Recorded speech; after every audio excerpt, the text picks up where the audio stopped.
అందరికీ నమస్కారం. శ్రీమద్ భగవద్గీత ఆధ్యాత్మిక రహస్యాలు శీర్షిక ద్వారా శ్రీ త్రినాథ్ గారు ధారావాహిక ప్రసంగం చేస్తున్నారు. వారి ధారావాహిక ప్రసంగంలో ఈరోజు 248వ ప్రసంగం చేస్తున్నారు. శ్రీ త్రినాథ్ గారికి స్వాగతం. శ్రీమద్ భగవద్గీత ఆధ్యాత్మిక రహస్యాలు ఈ కార్యక్రమాన్ని వీక్షిస్తున్నటువంటి సోదర సోదరిమణులు, భక్తాగ్రేసరులు, భగవంతుని ప్రేమికులు, తత్వాభిలాషులు, సత్యాన్వేషకులు అందరికీ కూడా నమస్సమాంజలి, స్వాగతం, సుస్వాగతం. శ్రీమద్ భగవద్గీతలోని ఆధ్యాత్మిక రహస్యాలు బుద్ధినేత్రాన్ని తెరుచుకొని కేవలం ఒకే ఒక్క సంకల్పము, భగవంతుడు పరమ సత్యము, నేను కూడా ఆ సత్యత అనేటువంటి మార్గములో నడుస్తాను, నడిచి నా యొక్క జీవితాన్ని సార్థకం చేసుకుంటాను. ఎందుకంటే భగవంతుడి కంటే మించినటువంటి శక్తి ఈ ప్రపంచంలో ఎక్కడా కూడా లేదు. ఇప్పటి వరకు నేను ఆ శక్తిని అనుభవం చేయలేదు. అనుభవం చేయలేకపోవటం వలన దాని యొక్క ఫలాన్ని కూడా నేను చూస్తున్నాను. సుఖము ఉంటే దుఃఖము కూడా వస్తుంది, లాభము నష్టము, అర్థమైందండి. మాన అభిమాన, మానావమాన, నిందాస్తుతి, ఇటువంటి ద్వంద్వాలలో ఉన్నాను. స్థాయిగా నేను సుఖాన్ని, శాంతిని అనుభవం చేయలేకపోతున్నాను. సో ఇటువంటి అపోహలన్నీ కూడా పోతాయండి భగవద్గీత ఆధ్యాత్మిక రహస్యాలు తెలుసుకున్నట్లయితే. ఎందుకంటే హయ్యెస్ట్ నాలెడ్జ్ అంటే హయ్యెస్ట్ ప్రాప్తిని ఇవ్వాలి కదా మనకి. భగవంతుడు ఒక్కరే, ఆ ఒక్క భగవంతుడే ఇస్తున్నటువంటి జ్ఞానము వర్తమానములో మనుషులకు అందుబాటులో ఉన్నది. 574 శ్లోకాలు శ్రీ భగవాన్ వాచ్. దాని నుండి కూడా మనకి ఎటువంటి ప్రాప్తులు లేకపోతే ఇంకా దేని నుండి లభిస్తాయి? అర్థం చేసుకో. అందుకనే భగవంతుడు అంటున్నాడు, ఇందులో రహస్యాలు ఉన్నాయి అంటున్నాడు. అర్థమైందండి. ఇది గుహ్యతమం శాస్త్రం అన్నాడు, రాజవిద్య రాజగుహ్యం అన్నాడు. ఈ గుహ్యత అన్న పదాన్ని మనం తేలికగా తీసుకున్నాము, లేక విస్మరించాం. అందువల్లనే మనం పరమాత్మ యొక్క ప్రాప్తిని పొందలేకపోయాం. ఈ కారణంగానే భగవంతుడు కూడా ఏం చెప్తున్నాడండి, 7వ అధ్యాయం 3వ శ్లోకంలో, కొద్ది మంది మాత్రమే నన్ను తెలుసుకుంటారు. ఆ కొద్ది మందిలో నేనుండాలి అని మీరు సంకల్పం చెయ్యాలి. అర్థమైందండి. ఆ కొద్ది మందిలో నేనుండాలి. ఆ విధంగా సంకల్పం చేసినటువంటి వాళ్ళు కొన్ని లక్షల మంది ఇప్పటికే వాళ్ళు పరమాత్మ యొక్క మార్గంలో నడిచేటువంటి ప్రక్రియలు పడ్డారు. అందువలన ప్రతి ఒక్కరు కూడా, కార్యక్రమాన్ని తిలకిస్తున్న ప్రతి ఒక్కరు కూడా ఈ విధమైనటువంటి సంకల్పం చేస్తారని మనస్ఫూర్తిగా భావిస్తూ మనం ఈ కార్యక్రమాన్ని ముందుకు తీసుకుని వెళ్దామండి. మనం ఏం చర్చించుకుంటున్నామో ధార్మికత మరియు ఆధ్యాత్మికత. ధార్మికము అంటే ఒక లిమిటెడ్ అండి, ఒక లిమిటెడ్ సోర్స్ అన్నమాట. కేవలం ఒక ధర్మానికి మాత్రమే చెందినటువంటి, అక్కడ కేవలం అక్కడ మన మనుషులకు బోధన చేసేటువంటి వాడు కూడా మనుషులే. మనుషులు బోధిస్తారు. అర్థమైందండి. మనుషులు బోధిస్తారు. మనుషులకు పరిమితి నాలెడ్జ్ ఉంటుంది. సృష్టి యొక్క ఆది మధ్యాంతాల నాలెడ్జ్ లేదు వాళ్ళకి. దేహదారులు అంటున్నాం కదండి. దేహదారులు మూల స్వరూపంలో ఆత్మలు శరీరాన్ని ధారణ చేసి ఒక దేహాన్ని విడిచి మరొక దేహాన్ని తీసుకుంటూ వారి యొక్క సంస్కారం అనుసారంగా ఈ సృష్టి నాటక రంగంలో ప్రయాణం చేస్తారు. ఇది విషయం. అంటే సృష్టి యొక్క ఆది మధ్యాంతాల జ్ఞానము లేనటువంటి వాళ్ళు, వాళ్ళ ద్వారా మాధ్యమంగా ఇప్పటి వరకు మనం విన్నాం. ఇది ధార్మికము. దీనికి విరుద్ధంగా ఒకసారి ఆధ్యాత్మికత కానీ చూసినట్లయితే, సృష్టి యొక్క ఆది మధ్యాంత జ్ఞానం ఉన్నటువంటి భగవంతుడు. సర్గాణం ఆదిరంతశ్చ మధ్యం చైవాహం అర్జున, అహమాత్మ గుడాకేశ, అందులో కూడా ఆది మధ్య అంతిమం అంటాడు. నాకు అన్నీ తెలుసును, మొత్తం అంతా తెలుసును, నేను చెప్తున్నాను నా మాటని మీరు నిర్లక్ష్య ధోరణిలోకి వెళ్ళకండి. ఇప్పటి వరకు మీరు ఏదైతే శాశ్వత సుఖము, ఆనందము, ప్రేమ, కరుణ, జాలి, పవిత్రత, శక్తి ఈ దివ్య గుణాలు, దివ్య శక్తులు మీరు స్థాయి రూపంలో అనుభవం చేయలేదు. ఏదో మీకు అనుకున్నది జరిగితే సుఖంగా ఉన్నారు, హాయిగా ఉన్నారు. తర్వాత ఎవరన్నా ఫోన్ చేసి ఏదైనా అంటే మళ్ళీ డిస్టర్బ్ అవుతున్నారు. ఈ అప్ అండ్ డౌన్ లైఫ్ లో అనారోగ్యం పాలవుతున్నారు. ఆధ్యాత్మికంలో కేవలం ఒక్క భగవంతుడు మాత్రమే బోధిస్తాడు, గుర్తుపెట్టుకోండి. మనుషులు బోధించరు. సృష్టి యొక్క ఆది మధ్యాంతాలు తెలిసినటువంటి భగవంతుడు బోధిస్తాడు. ఆయన జ్ఞాన సాగరుడు, మన జ్ఞాన స్వరూపంగా తయారు చేస్తున్నాడు. శక్తి సాగరుడు, శక్తులు ఇస్తున్నాడు, మనకి శక్తి స్వరూపంగా చేస్తున్నాడు. పవిత్రతా సాగరుడు, మనల్ని పవిత్రంగా తయారు చేస్తున్నాడు. ఇలాగ దివ్య గుణాలు, దివ్య శక్తులు మనకి భగవంతుడు ఆధ్యాత్మికంలో ప్రసాదిస్తున్నాడు. అర్థమైందండి? ఇక్కడ విశ్వాత్మలందరూ ఒక్కటే, ఒక్క పరమాత్మ సంతానము అంటున్నాం. అర్థమైందండి? మరొక విషయం చెప్తాను. ఇక్కడ భగవంతుడు 3 రూపాల్లో మనకి ప్రత్యక్షం అవుతున్నాడండి. 3 రూపాల్లో ప్రత్యక్షం అవుతున్నాడు. ఒకటి తండ్రి రూపంలో. తండ్రి రూపంలో ఇప్పుడు మనం పితాహమస్య జగత అన్నాం కదా, త్వమేవ మాతాచ పితా త్వమేవ అన్నాం కదా, హెవెన్లీ గాడ్ ఫాదర్ అన్నాం కదా. సో ఈ తండ్రి రూపంలో మనకి ఏం చేస్తున్నాడు? మనకి ఒక నూతన జన్మని ప్రసాదిస్తున్నాడు. ఈ కలియుగి సంస్కారాలని విడిచిపెట్టునైనా ఇప్పుడు సంగమ యుగములో ఆత్మ పరమాత్మ యొక్క కలయిక జరుగుతుంది. ఈ కలయిక ద్వారా నీకు దివ్య గుణాలు, దివ్య శక్తులు వస్తున్నాయి. కాబట్టి నీవేమవుతున్నావు? ఒక దైవీ సంస్కారంతో కూడిన మనిషిగా తయారవుతున్నావు. అది ఈ సంగమ యుగంలో. ఇప్పుడు ఈ రిపేర్ యుగం అన్నాం, చిన్న యుగము, దాంట్లోనే అప్పటికి 90 సంవత్సరాలు గడిచిపోయాయి. అర్థమైందండి? సో ఇక్కడ తండ్రి మనకేం చేస్తున్నాడు? నూతన జన్మని ప్రసాదిస్తున్నాడు. అసుర సంస్కారాలలో మునిగి ఉన్నటువంటి మనము 100% దేహభ్రాంతిలో మునిగిపోయి ఉన్న మనందరిని ఏం చేస్తున్నాడు? ఆత్మజ్ఞానాన్ని ప్రసాదించి నీవు శరీరము కాదు, నీవే శరీరం అయితే శరీరాన్ని పడేసి ఎందుకు పోతున్నావు? అర్థమైందండి? నీవు ఇల్లు కాదు, ఇంట్లో నివసించేవాడివి. ఈ శరీరం అనేది ఇల్లు అనుకుంటే ఆత్మ ఇంట్లో నివసిస్తుంది. అదేవిధంగా శరీరం అనేది వాహనం అనుకుంటే ఆత్మ డ్రైవరుగా లేక ప్రయాణికుడుగా అక్కడ కూర్చుని ఎంజాయ్ చేస్తుంది. అర్థమైందండి? నేను కారు, నేను ఇల్లు ఎలాగనుకుంటున్నావు? అది తప్పు నాయనా. ఇది ఒక వస్త్రము, ఇది ఒక యంత్రము, ఇది ఒక పొలము. పొలము యజమాని వేరు, వస్త్రాన్ని శుద్ధి చేసుకునే మార్గం వేరే ఉంది అని భగవంతుడు మనకి స్పష్టంగా తెలియజేస్తున్నాడు తండ్రి రూపంలో. మరియు రెండవ రూపం ఏంటంటే, అదే తండ్రి శిక్షకుడి రూపంలో మనకి ఏం చేస్తున్నాడు? జ్ఞానం బోధిస్తున్నాడు. అందుకనే భగవంతుడిని సుప్రీం టీచర్ అంటారు. సుప్రీం ఫాదర్, పరమ పిత అంటారు సరే. హిందీలో పరంపిత పరమాత్మ అంటారు. పరంపిత పరమాత్మ అని వచ్చేస్తుంది. పరమ పిత అంటే సుప్రీం ఫాదర్. అర్థమైందండి? పరమ తండ్రి. అదేవిధంగా రెండవ రోల్ ఏంటంటే పరమ శిక్షకుడు. శిక్షకుడు అంటే ఏం చేస్తాడు? మన స్కూల్కి దేనికి వెళ్తాము? ఎల్కేజీ నుంచి మనం వెళ్ళి అలాగలాగ వెళ్ళి మనం అత్యున్నతమైనటువంటి స్థానానికి మనం చేరుకుంటున్నాం. అది టీచర్లు, లౌకిక టీచర్లు ఇస్తున్నారు. కానీ ఇక్కడ భగవంతుడు ఒక టీచర్ రూపంలో వచ్చి మనకి ఆత్మజ్ఞానాన్ని ప్రసాదిస్తున్నారు. మరియు ఆ జ్ఞానాన్ని జీవితంలో ఎలా అనుభవం చెయ్యాలో అది కూడా చాలా స్పష్టంగా, సులభంగా, సరళమైన భాషలో అందరికీ అర్థమైనటువంటి రీతిలో బోధిస్తున్నారు.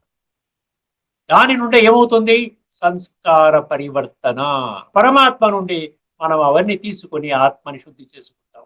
దీన్నే మనం ఏమంటున్నాం? వేద యోగి వేమన గారు ఏమన్నారు? ఆత్మశుద్ధి లేని ఆచారం అది ఏదా. అర్థమైందండి? సో ఈ విధంగా టీచర్ గా వచ్చి మనకి శిక్షణ ఇస్తున్నాడు. ఇప్పుడు వర్తమానంలో ప్రతి ఒక్కరు కూడా స్టూడెంట్ అంటాం.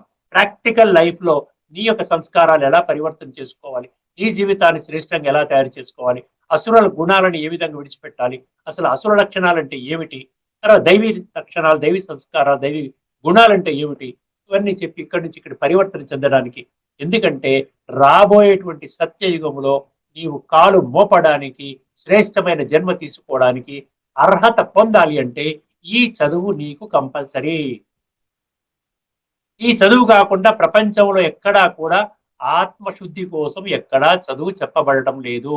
ఇక్కడ సాక్షాత్తు భగవంతుడు, సాక్షాత్తు ఈశ్వరుడు, సాక్షాత్తు పరమపిత పరమాత్మ ఆయనే వచ్చి చదివిస్తున్నారు. ఇక్కడ మనుషులు ఎవరు చదివించరు. అర్థమైందండి? సో రెండవ రూపం ఏంటంటే టీచర్ రూపం. తర్వాత ఏం చేస్తాడు? మూడవ రూపం ఏంటంటే సద్గురువు అంటారు. గురువు ఏం చేస్తాడండి? ముక్తి, జీవన్ముక్తి ఇస్తాడు. అర్థమైందండి. మనకి ముక్తి, జీవన్ముక్తి అంటే ఏంటి? ముక్తి కావలసిన వాళ్ళు చాలా మంది ఉన్నారు. ముక్తి అంటే ఏంటి? ఈ శరీరం చాలించిన తర్వాత సత్య త్రేతాయుగాలలో జీవన్ముక్తి ఉన్నటువంటి వాళ్ళు. జీవన్ముక్తి అంటే జీవితం ఉంటుంది, మనకు ఒక శరీరం ఉంటుంది, శరీరంలో ఉంటూ ముక్తావస్థ అనుభవం చేస్తాం. అంటే ఆత్మ యొక్క స్థితి అనుభవం చేస్తాం, ఆత్మానుభవం చేస్తాం, ఏది శరీరంలో ఉంటూ. దాన్ని జీవన్ముక్తి అంటారు. అర్థమైందండి? లిబరేషన్, లిబరేషన్ ఇన్ లైఫ్ అంటాడు. అర్థమైంది? ముక్తి అంటే ఏంటి? వెళ్ళి పరంధామంలో కూర్చుంటాం. ఎందుకంటే మన సంస్కారాలు పర్మిట్ చేయట్లేదు. స్వర్గం అనేటువంటి సత్యస్థితి త్రేతాయుగాలు వెళ్ళడానికి పర్మిట్ చేయట్లేదు. ఎందుకంటే సంస్కార పరివర్తన చేసుకోలేదు.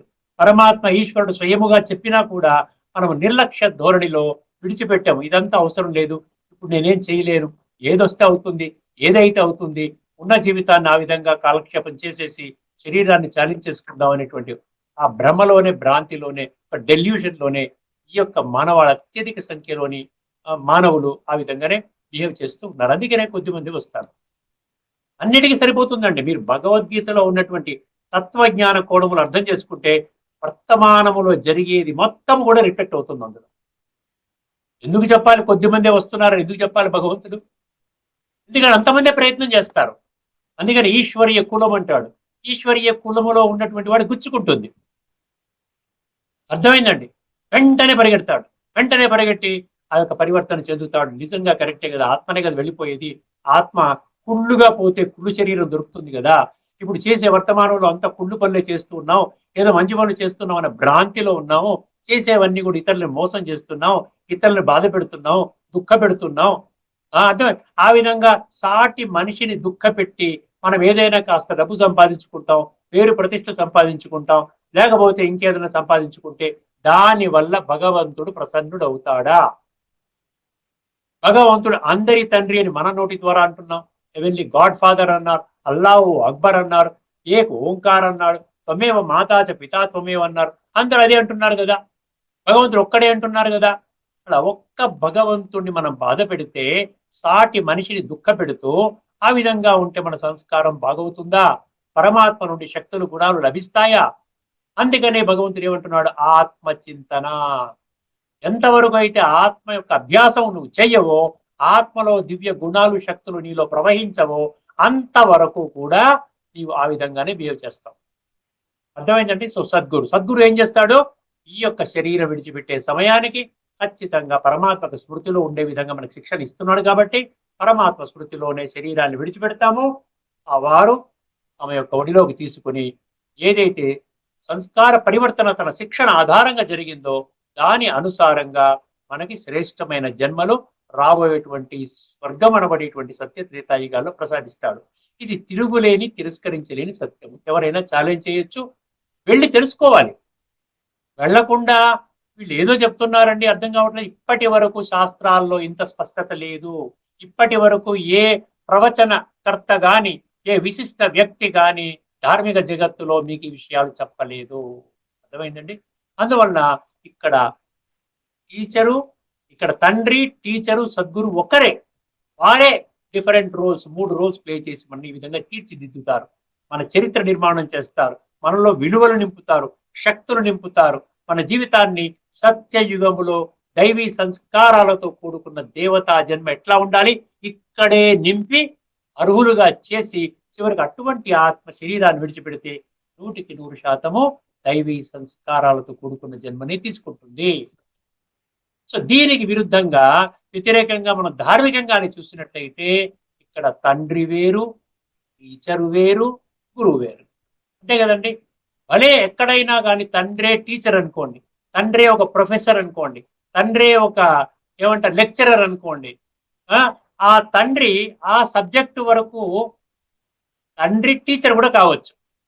జనరల్ గా మనం చూసినట్లయితే తల్లి తండ్రులు టీచర్లు కాకపోతే ఒకసారి ఆలోచించుకోండి. తండ్రి వేరు. తండ్రి కేవలం ఏం చేస్తాడు? జన్మనిస్తాడు, ఆహారాలు ఇస్తారు, ఒక ఇల్లు సమకూరుస్తాడు, కొన్ని మినిమం కంఫర్ట్స్ ఇస్తారు. అంటారు కదా, రోటీ కపడా ఆర్ మకాన్ అంటారు చూసారా, ఆ విధంగా మనకి అన్ని సదుపాయాలు చేస్తారు. ఫిజికల్ గా మనకు ఎదిగే విధంగా కంఫర్ట్స్ ఇస్తారు. తర్వాత బడికి పంపిస్తే టీచర్ మారిపోతారు. అర్థమైందండి? మళ్ళీ స్కూల్కి పంపిస్తే అక్కడ టీచర్ వేరైపోతారు. టీచర్ మళ్ళీ కొంచెం పెద్ద స్కూల్ కాలేజీకి వెళ్తే లెక్చరర్ అంటారు, ఇంకా యూనివర్సిటీకి వెళ్తే ప్రొఫెసర్లు అంటారు, ఇంకా పెద్దవాళ్ళని అంటారు యూనివర్సిటీ. అర్థమైంది. సో ఈ విధంగా తండ్రి వేరు, టీచర్ వేరు, మళ్ళీ గురువు 60 సంవత్సరాలు దాటిన తర్వాత మీరు గురువుని తీసుకోవాలని ఆ విధంగా మనం గురువుని వెంటబడుతున్నాం. గురువుని తీసుకుంటున్నా, గురువు గారి ఏదో మంత్రం ఇస్తారు, లేదా గురువు గారి ప్రవచనాలు వినండి, ఆ విధంగా మంచి జీవితాన్ని పొందండి. ఎందుకంటే మనసు అంత కుళ్ళిపోయి ఉంది, ఈ ప్రవచనాల ద్వారా కొంత గొప్ప మీకు కాస్త మనశ్శాంతి కలుగుతుందని మనం ఈ విధంగా వేల సంఖ్యలో, లక్షల సంఖ్యలో ఈ రోజున వేల సంఖ్యలో ఉన్న ప్రవచనకర్తలు ఉన్నారు. వాళ్ళు కూడా వేల సంఖ్యలో, లక్షల సంఖ్యలో వాళ్ళ భక్తులు వెళుతున్నారు చక్కగా అందులోంచి. అంటే అర్థం ఏంటి ఇక్కడ వాళ్ళు ఉద్దేశం ఏంటి? ఈ ప్రవచనం విన్నట్లయితే నేను ఈ శరీరం చాలించిన తర్వాత ఒక మంచి గతి లభిస్తుంది, సద్గతి లభిస్తుంది అనే భావన. ఇక్కడ ముఖ్యంగా మనం ఏం చెప్పుకుంటున్నాం? ధార్మిక జగత్తులో తండ్రి వేరు, టీచర్ వేరు, గురువు వేరు అని. ఆధ్యాత్మిక జగత్తులో ఒకే ఒక పరమాత్మ 3 రోల్స్ వేసి, తండ్రి ఆయనే, శిక్షకుడు ఆయనే, అయ్యో సద్గురువు అంటారు, సద్గురువు కూడా ఆయన. గురువులకి గురువు గరియా అని అంటాడు కదా గీతలో, అందరు గురువులకి కూడా నేను ఒక్కడనే పరమ సద్గురువుని అంటాడు. ఆ విధంగా జీవన్ముక్తినిచ్చి మన జీవితాన్ని శ్రేష్టంగా తయారు చేసి తను మాత్రం ఏం చేస్తాడు? తన ఇంటికి వెళ్ళిపోయి రెస్ట్ తీసుకుంటాడు. ఇల్లు అంటే పరంధామము అన్నాడు, బ్రహ్మ మహాతత్వము అంటాడు. అర్థమైన చోటు ఆధ్యాత్మికతకి, ధార్మికతకి ఒకటి 2 విషయాలు మీరు తెలుసుకున్నారు. ఇప్పటితో ఈ పాయింట్ మనం ముందుకు పెట్టేసేసి ఫుల్ స్టాప్ పెట్టి, మన ముఖ్యమైన పాయింట్ ఏంటంటే కర్మ ఫలాన్ని విడిచిపెట్టు. ఈ కర్మ ఫలితాన్ని విడిచిపెట్టినట్లయితే నేను చెప్పిన మాటలు నీకు ఆకలింపు అవుతాయి. అసలు నేను ఎందుకు వచ్చాను, నేను చేయవలసిన పని ఏమిటి, సృష్టి పరివర్తన, ధర్మస్థాపన, ధర్మ సంస్థాపనార్థాయ సంభవామి. సో దీనికి ఇప్పుడు నేను నీ తండ్రి, నువ్వు పిలిచావు, త్వమేవ మాతా చ పితా త్వమేవ అని పిలిచావు, నీ పిలుపు మేరకు నేను వచ్చాను. ఇప్పుడు నా మీద నువ్వు దృష్టి పెట్టాలా, లేక భౌతికంగా చిన్న చిన్న కోరికలు పెట్టుకొని ఆ యొక్క కర్మల మీద, ఫలితం మీద దృష్టి పెట్టుకొని దాని మీదనే నీ జీవితం అంతా ఫోకస్ చేసుకుంటూ ఇంకా ఆ విధంగా నీ యొక్క విలువైనటువంటి సమయాన్ని వ్యర్థము చేసుకోవాలా అంటున్నాడు భగవంతుడు. అర్థమైందండి? అందుకని ఈ డిస్కషన్ లోనే మనకు ఇంకో అద్భుతమైన విషయం ఏం తెలియదండి? సన్యాస మార్గము కూడా యోగ మార్గమే. యోగమన్నా సన్యాసమన్నా ఒక్కటే. ఈ 2 మార్గాల్లో ఏ మార్గాన్ని వెళ్ళినా నువ్వు పరమాత్మని పొందుతావు, పరమాత్మ యొక్క సత్యమైన వారసత్వాన్ని పొందుతావు. దానినేమన్నాడు? సాంఖ్య అన్నాడు, సన్యాసి మార్గాన్ని. రెండవది యోగ మార్గం అంటే కర్మయోగ మార్గం అన్నాడు. సో 2 మార్గాలు. సాంఖ్య అంటే ఒక్కసారి మనం సంక్షిప్తంగా మళ్ళీ ఒక్కసారి పునరావలోకనం చేసుకుందామండి. సాంఖ్య అంటే విచక్షణ, సత్యాసత్యాల విచక్షణ. నేను ఆత్మని, శరీరము కాదు. నేను శరీరం అయితే నా ఒంట్లో బాగోలేదని ఎందుకు అంటున్నాను? నేను ఒళ్ళు బాగోలేదు అనాలి కదా, నేను గుండె బైపాస్ అనాలి కదా, నేను మోకాళ్ళ చిప్పలు అరిగిపోయి అనాలి కదా. నా మోకాళ్ళ చిప్పలు, నా తల నొప్పి, నా కడుపు నొప్పి, నా భుజాల నొప్పి, నా పంటి నొప్పి, నా గుండెకి బైపాసు, నా నా నా అంటే నీవెవరివి అన్న ప్రశ్నకి ఈ రోజున సమాధానం లేదు. అందుకని సాంఖ్య అంటే ఏమంటున్నాడు? ఈ యొక్క జ్ఞానాన్ని ఇచ్చేది సాంఖ్య. సాంఖ్య అంటే డిస్క్రిమినేటివ్ విజ్డమ్ అంటున్నాడు, డిస్క్రిమినేటివ్ ఇన్సైట్ అంటున్నాడు. అంటే ఆంతరిక జగత్తులోకి తీసుకుని వెళ్ళేది సాంఖ్య అంటున్నాడు. గుర్తుపెట్టుకోండి, ఆంతరిక జగత్తులోకి తీసుకుని వెళ్ళేది సాంఖ్య అయినట్లయితే ఆంతరిక జగత్తులో ఏముందండి? ఆత్మ, మనసు, బుద్ధి, సంస్కారాలు. సంస్కారాలు బాగు చేసుకోవాలి. సంస్కార పరివర్తన కొరకు నేనేం చెయ్యాలి? దేహ భ్రాంతిని విడిచిపెట్టాలి, విషయ వికారాలను తగ్గించుకోవాలి, దాని జోలికి వెళ్ళకూడదు. తగ్గించుకోవడం కాదు, పూర్తిగా సమాప్తి చేసుకోవాలి. ఎందుకంటే విషయ వికారాల వల్లనే ఆత్మ కుళ్ళిపోయింది. ఇదంతా సాంఖ్య. అర్థమైందండి? సాంఖ్య. రెండవది ఏంటి? యోగము. యోగం అంటే కర్మయోగము. సాంఖ్యం మీకు అర్థమైన తర్వాత మీరేమవుతారు? కర్మయోగిగా పరివర్తన చెందుతారు. కర్మయోగి అంటే ఏంటి? నేను కర్మలలో యోగాన్ని ప్రవేశపెట్టాలి. అప్పుడు ఏమవుతుంది? నా కర్మలు శ్రేష్టంగా తయారవుతాయి. నా కర్మలు శ్రేష్టంగా అవుతాయి అంటే సంస్కార పరివర్తన జరుగుతుంది. దీనికి ఒకటే ఒక రుజువు ఏంటంటే నాలో ఒక సుఖాన్ని అనుభవం చేస్తాను, ఆత్మానందాన్ని అనుభవం చేస్తాను, చిరునవ్వుతో ఉంటాను. ఎప్పుడు కూడా టెన్షన్స్ అనేవి నా డిక్షనరీలో ఉండవు. నేను మంచిగా మాట్లాడతాను, నలుగురిని గౌరవించే విధంగా మాట్లాడతాను, ఒక బ్రాడ్ మైండెడ్ గా ఉంటాను, అందరినీ కలుపుకుంటాను, ప్రతి ఒక్క మానవాత్మ నా సోదరుడిగా నేను భావిస్తాను. సాటి మనిషి సర్వమానవ సోదర భావము అంటే అది ఆ విధంగా వసుదైవ కుటుంబకము ఆ విధంగా. సో సాంఖ్య యోగము ఈ స్పష్టత గుర్తుపెట్టుకోండి. ఇప్పుడు ఈ శ్లోకాన్ని వినండి. ఈ శ్లోకం ఎందులోదంటే 5వ అధ్యాయంలోని 5వ శ్లోకం. అందుకే అధ్యాయం పేరు కూడా ఏం పెట్టాడండి? కర్మ సన్యాస యోగం అని పెట్టాడు. అంటే సన్యాసము కూడా యోగమే. యోగము లేకుండా సన్యాసము చేసినట్లయితే కేవలము మన వస్త్రాన్ని మార్చుకుంటున్నాం. అంటే చెప్పాను కదా, డ్రెస్ మార్చుకుంటున్నాం. అదే విధంగా మన అడ్రస్ కూడా మార్చుకుంటున్నాం. ఇంట్లో ఉంటే నాకు కోపం తగ్గటం లేదు, నేను అడవులకు వెళ్ళిపోతాను, లేకపోతే పట్టణానికి వెళ్ళిపోతాను, ఒక ఆశ్రమం పెట్టుకుంటాను, నలుగురిని చీర తీసుకుంటాను, చక్కటిగా కాస్త జ్ఞానాన్ని సంపాదించుకుంటాను, ఆ విధంగా నా జీవితాన్ని వెళ్ళదీస్తాను అనేటువంటి భావన అన్నమాట.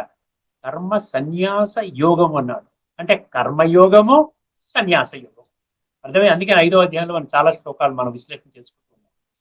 ఒక్కసారి ఈ విధంగా వినండి. ఏమిటండి ఈ శ్లోకము? జాగ్రత్తగా వినండి. యత్ సాంఖ్యైః ప్రాప్యతే స్థానం తద్యోగైరపి గమ్యతే. యత్ సాంఖ్యైః ప్రాప్యతే స్థానం ప్రాప్స్యసే స్థానం తద్యోగైరపి గమ్యతే.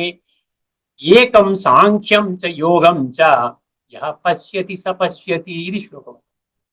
లాస్ట్ లో ఏమంటున్నాడు చూడండి. యః పశ్యతి స పశ్యతి. యః పశ్యతి అంటే ఏంటి?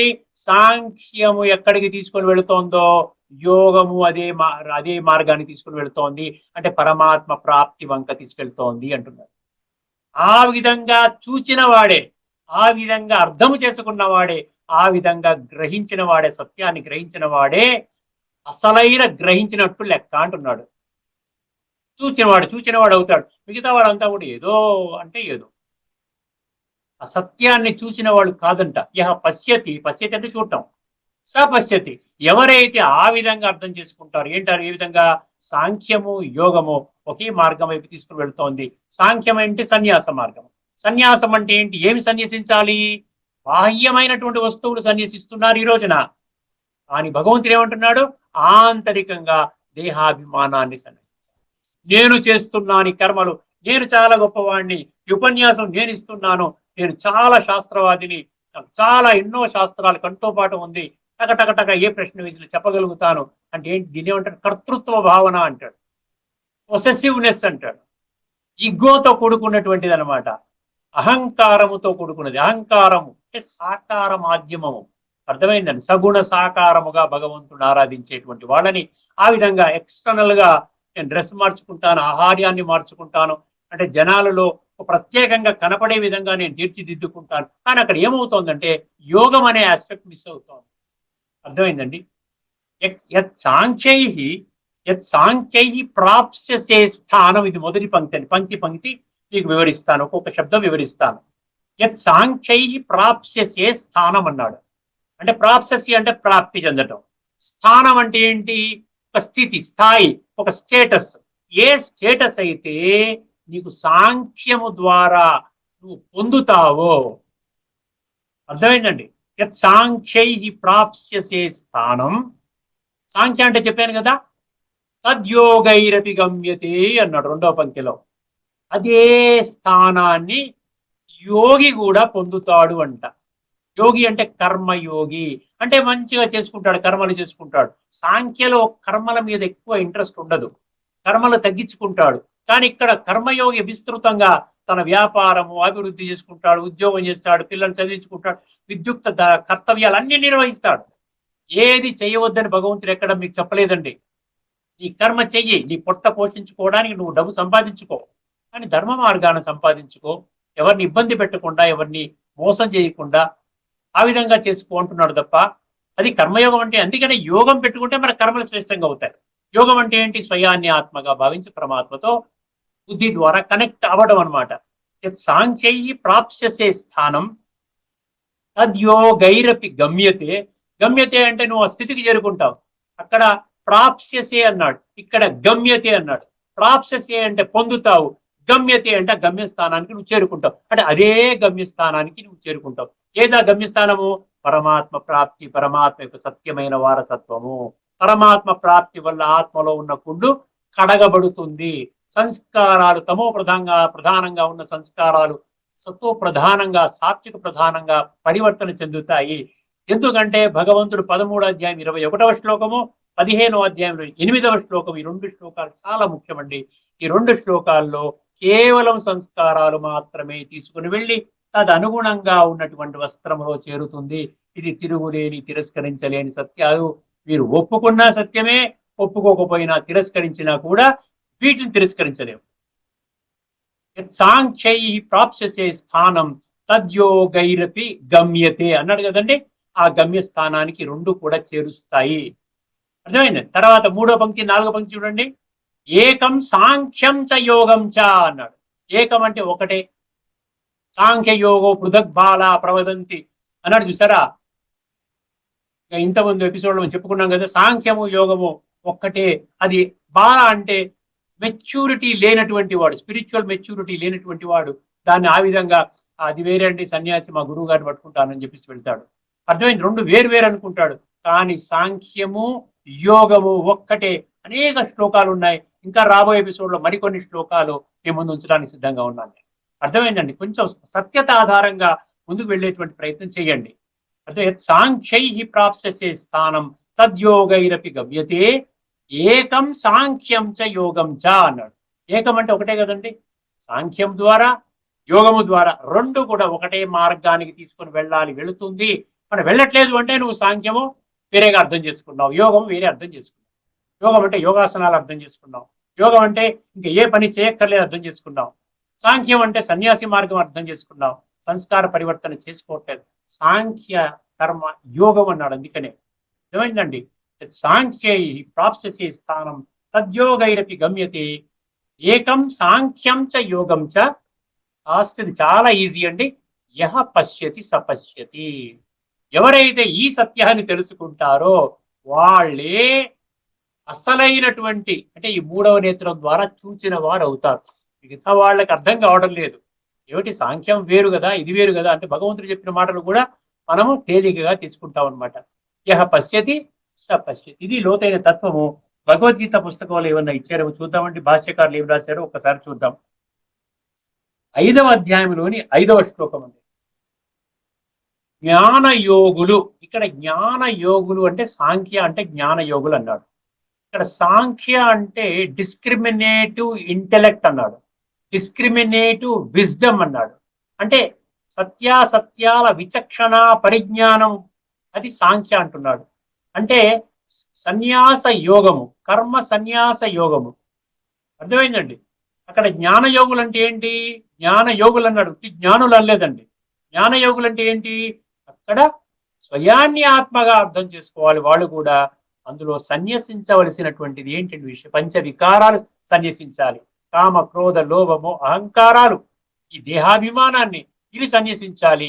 అప్పుడే అసలైన సన్యాసి, అసలైన యోగి అని అన్నాడు. చూసారా? అనాశ్రిత కర్మఫలం కార్యం కర్మ కరోతి స సన్యాసీ చ యోగి చ నా నిరగ్నిర్న చాక్రియ. 6వ అధ్యాయం 1వ శ్లోకం చెప్పాడు.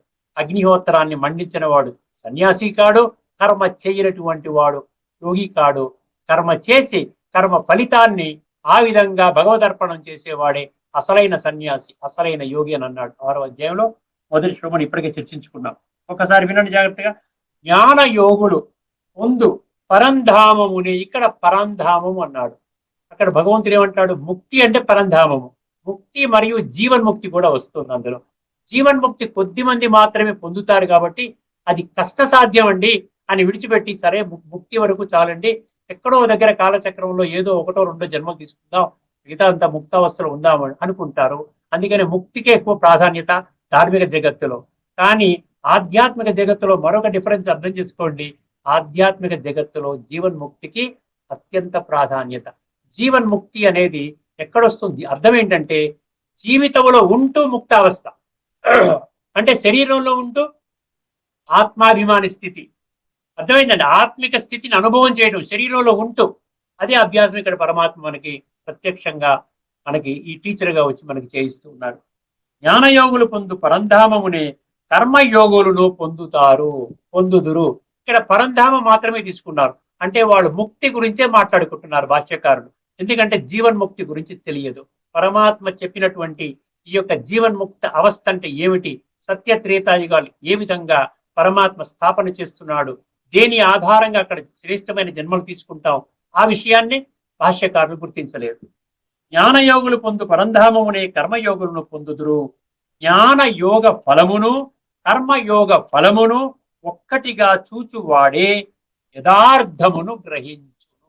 కదా, ఒక్కటిగా రెండు ఒకటిగా చూచువాడే వాస్తవాన్ని గ్రహించిన వాడు అవుతాడు. ఇక్కడితో మనం ఈ చర్చని పూర్తి చేసుకుందామండి. రాబోయే ఎపిసోడ్లో మరొక అద్భుతమైన శ్లోకం వెల్లడించినటువంటి లోతైన తత్వాన్ని అర్థం చేసుకుందాం. అంతవరకు సెలవు. అందరికీ నమస్కారము. లోకా సమస్త సుఖినో భవంతు. ఓం.